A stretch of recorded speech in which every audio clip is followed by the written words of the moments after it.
Good morning students.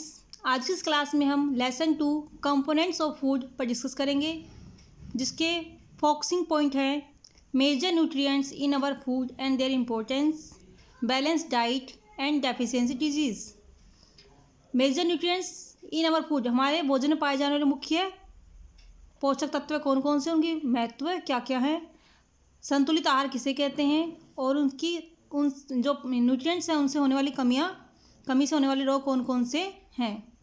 तो आइए शुरू करते हैं चैप्टर को। तो फर्स्ट टॉपिक है हमारा न्यूट्रिएंट्स, पोषक तत्व। Food contains substance called nutrients. भोजन के अंदर सब्सटेंस होते हैं जिसे न्यूट्रिएंट्स कहते हैं, दैट जो our body need to grow, जिसकी हमारे बॉडी को आवश्यकता होती है ग्रो करने के लिए, विकास के लिए, एंड स्टे हेल्थी, और हेल्थी रहने के लिए। द मेजर न्यूट्रिएंट्स आर, जो मुख्य पोषक तत्व हैं, carbohydrate, proteins, fats, vitamins and minerals, roughage and water. जो मुख्य पोषक तत्व हैं वो हैं कार्बोहाइड्रेट, प्रोटीन, वसा, विटामिन और मिनरल्स, रफेज, रेशे और वाटर। ये 5, 6, 7 मेजर न्यूट्रिएंट्स पाए जाते हैं जिसके द्वारा से हमारी बॉडी हेल्थी रहती है और ग्रो करती है। When a food item has a particular nutrients in abundance, जब एक food item when a food item has a particular nutrients in abundance, it is said to be rich in that particular nutrients.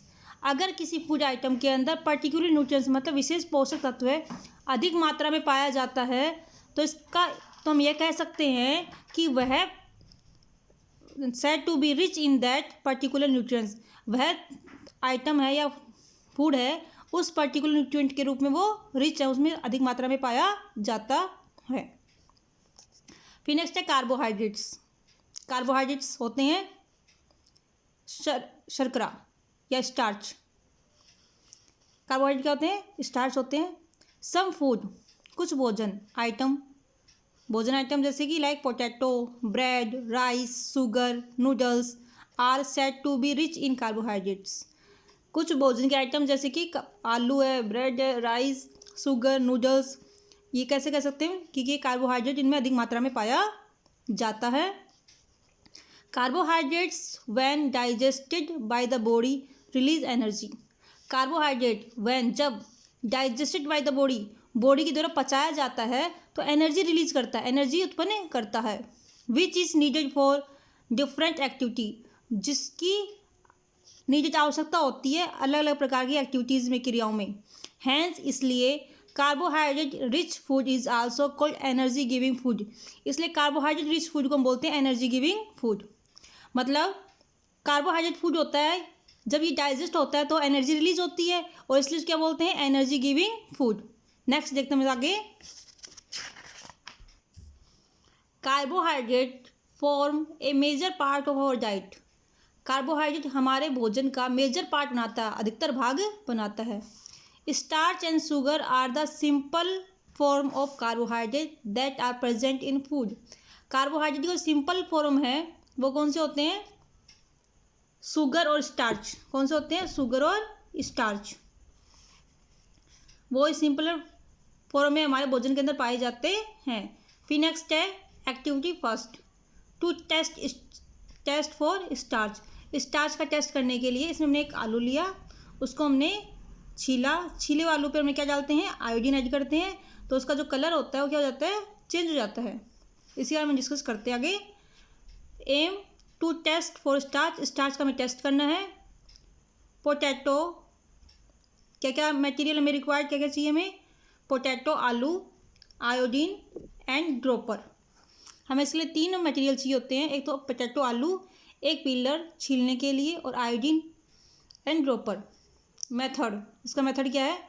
Peel the potato, आलू को हम छीलते हैं, take iodine in the dropper, और iodine को dropper में लेते हैं। ड्रॉपर जिसको बूंद बूंद हमें डाल सकते हैं, डायग्राम में हमको दिखाई दे रहा है। Add few drops of iodine to the potato, उसमें कुछ आयोडीन की बूंद होती है, उसको पोटैटो के अंदर हम ड्रॉप करते हैं। The colour of the iodine solution change from yellow brown to blue black.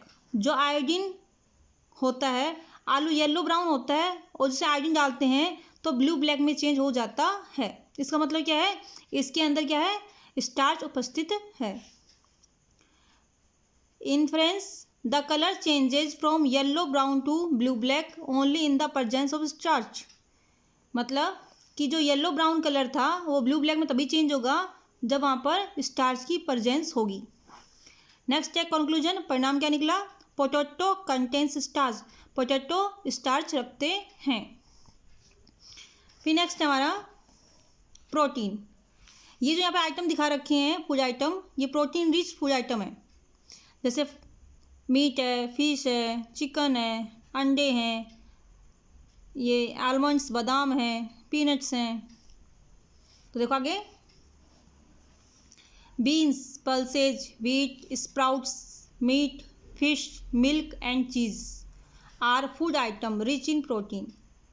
Beans फलियाँ, दालें, गेहूँ, स्प्राउट्स अंकुरित अनाज, मीट मछली, दूध और पनीर आर फूड आइटम ऐसे फूड आइटम हैं जिनमें प्रोटीन अधिक मात्रा में पाया जाता है। They are needed for the growth and repair of worn out tissues. ये हमारे जो टिश्यूज़ होते हैं, घायल टिश्यू हो जाते हैं, उनको रिपेयर करने के लिए और हमारी ग्रोथ के लिए आवश्यक होते हैं। So they are also known as body building food. इसलिए ये क्या कहलाते हैं, बॉडी बिल्डिंग फूड। अगर क्वेश्चन आ जाए बॉडी बिल्डिंग फूड कौन सा होता है, तो प्रोटीन। और एनर्जी की भी फूड होता है carbohydrate. We get protein from both plant and animal sources. हमें प्रोटीन दोनों सोर्स से मिलता है, प्लांट से भी मिलता है और एनिमल से भी मिलता है। अब हम देखेंगे नेक्स्ट में प्रोटीन का टेस्ट कैसे करेंगे। ऊपर हमने स्टार्च का टेस्ट किया था, अब हम करेंगे प्रोटीन का test. Aim to test for protein, protein के टेस्ट करते हैं। फिर है मटेरियल रिक्वायर्ड, हमें इसके लिए क्या क्या चाहिए, टेस्ट ट्यूब्स चाहिए जिसके अंदर में टेस्ट करना है, वाटर पानी चाहिए, 5 to 10 बीन्स चाहिए, copper sulphate solution, caustic soda, test tube stand, mortar and pestle dropper. तो देखते हैं इसमें मेथड। सबसे पहले हम इसका तरीका देखते हैं क्या क्या करना है हमें इसके अंदर। तो मेथड है, फर्स्ट स्टेप इसका, soak the beans to soften them.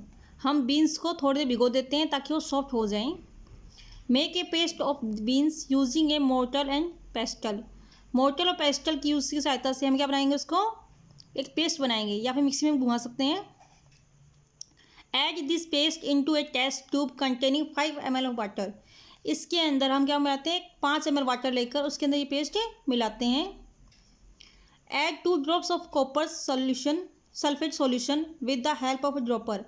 एक ड्रॉपर की सहायता से हम 2 बूंदे लेते हैं कॉपर सल्फेट सॉल्यूशन की। Rinse the dropper and transfer 10 drops of caustic soda solution. उसके बाद में दूसरी ड्रॉपर से हम 10 ड्रॉप्स, ड्रॉपर को धो लेते हैं या फिर दूसरा ड्रॉपर ले सकते हैं, और 10 ड्रॉप्स बूंदे कास्टिक सोडा सॉल्यूशन किसमें डालते हैं। फिर हम उसको छोड़ देते हैं टेस्ट ट्यूब को। Leave the test tube in the test tube stand for 5 minutes। Test tube को टेस्ट ट्यूब स्टैंड पर 5 मिनट के लिए छोड़ दिया हमने। ऑब्जर्वेशन, हम क्या देखते हैं, the colour of the solution in the test tube change to violet. जो ऑब्जर्वेशन में क्या है, जो कलर था वो कैसा हो गया, वायलेट रंग का हो गया। पहले कैसा था, नॉट विदाउट कलर था, और जैसे इसमें ड्रॉप डाली छोड़ दिया तो ये कैसे बन गया, वायलेट कलर का। तो कंक्लूजन, परिणाम क्या निकला, the change of colour to violet indicates the presence of protein. यहाँ पर ये वायलेट कलर ये दिखाता है कि इसमें क्या है, प्रोटीन प्रेजेंट है। हमने ऊपर देखा था स्टार्च का टेस्ट, अब देखते हैं यहाँ पर प्रोटीन का टेस्ट। प्रोटीन में हमने क्या किया, कुछ बीन्स लिए उनको भिगो दिया ताकि कुछ नरम हो जाए, फिर उनका पेस्ट बनाया और 5 ml वाटर में उस पेस्ट को मिला करके इस टेस्ट ट्यूब में डाला। फिर इसमें दो बूंदे ऐड करते हैं हम कॉपर सल्फेट सॉल्यूशन की। उसके बाद में ड्रॉपर को साफ़ करते हैं और 10 बूंदे डालते हैं हम सोडियम हाइड्रोक्साइड सॉल्यूशन या फिर कास्टिक सोडा की। जैसे में डालते हैं उसको कुछ 5 मिनट के लिए उसको रख देते हैं, तो उसका अंदर जो सॉल्यूशन था वो कैसा हो गया, पर्पल में चेंज हो गया।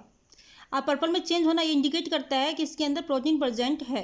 अगर प्रोटीन प्रेजेंट नहीं होगा तो इसमें चेंज नहीं होगा।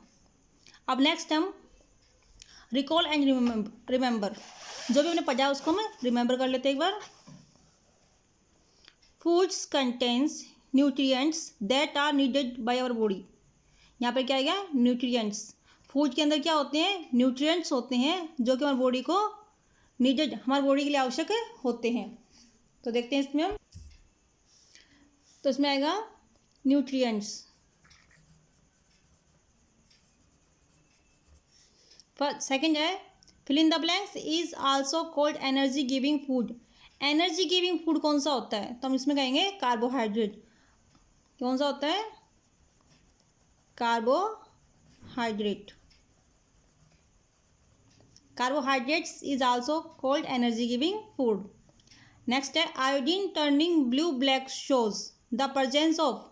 आयोडीन जो ब्लू ब्लैक में बदल जाता है, ये किसकी उपस्थिति दिखाता है, ये स्टार्च की प्रेजेंस दिखाता है। किसकी दिखाता है, स्टार्च की प्रेजेंस को शो करता है। Next for help to repair worn out tissues. जो टिश्यूज वोर्न आउट मतलब जो उनको जो घायल टिश्यू हैं उनको रिपेयर करने में हेल्प कौन करता है, प्रोटीन। प्रोटीन होता है जो हमारी बॉडी ग्रोथ के लिए और टिश्यूज़ को रिपेयर करने में हेल्प करता है। नेक्स्ट है फैट। आज हम इतना ही, फैट लास्ट हमारा टॉपिक, इसके बाद में हम विटामिन नेक्स्ट वीडियो में करेंगे। Fats, fat provide more energy than the carbohydrate. Fat होती है वसा, ये प्रोवाइड उपलब्ध कराती है more energy than the carbohydrate, carbohydrate की तुलना में ज़्यादा एनर्जी प्रोवाइड करवाती है। We get fat from both animals and plants. हम फैट दोनों जगह से प्राप्त कर सकते हैं, एनिमल से भी और प्लांट से भी। Some fat rich food item are egg, yolk, coconut oil. कुछ फैट रिच फूड आइटम कौन से हैं, जैसे कि अंडे का योल्क, पीला भाग, coconut oil, ghee, butter and meat. Fats can be categorised into saturated fats and unsaturated fats. Fat को हम दो भागों में बांट सकते हैं, एक तो सैचुरेटेड फैट्स, दूसरा अनसैचुरेटेड फैट्स। सैचुरेटेड फैट्स होता है संतृप्त वसा और अनसैचुरेटेड असंतृप्त वसा। Saturated fats example butter are solid at room temperature, whereas unsaturated fats example vegetable oil are liquid at room temperature. तो सैचुरेटेड फैट्स कौन से होते हैं, जो सॉलिड फॉर्म में होते हैं, लाइक घी, बटर। रूम टेम्परेचर पर जो सॉलिड फॉर्म में होते हैं, जबकि रूम टेम्परेचर पर जो लिक्विड फॉर्म में होते हैं, जैसे कि ऑयल, वेजिटेबल ऑयल्स, इसको बोलते हैं अनसैचुरेटेड फैट्स।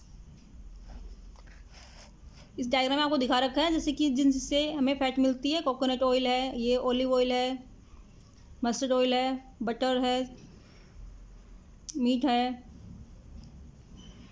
नेक्स्ट है consumption of too much fat lead to health problem like obesity and heart disease. Consumption of too much fat मतलब अधिक मात्रा में फैट का उपयोग, लीड्स उत्पन्न करता है टू हेल्थ प्रॉब्लम, स्वास्थ्य संबंधी समस्याएं उत्पन्न करता है, जैसे कि ओबेसिटी होता है मोटापा, एंड हार्ट डिजीज और हृदय संबंधी बीमारियों को उत्पन्न करता है। तो बेटा इस क्लास में इतना ही पढ़ेंगे ताकि आपको अच्छे समझ में आ जाए और आप इसको अच्छे से रिवाइज कर लें। नेक्स्ट क्लास में आगे की टॉपिक विटामिन से हम शुरू करेंगे। तब तक के लिए थैंक यू।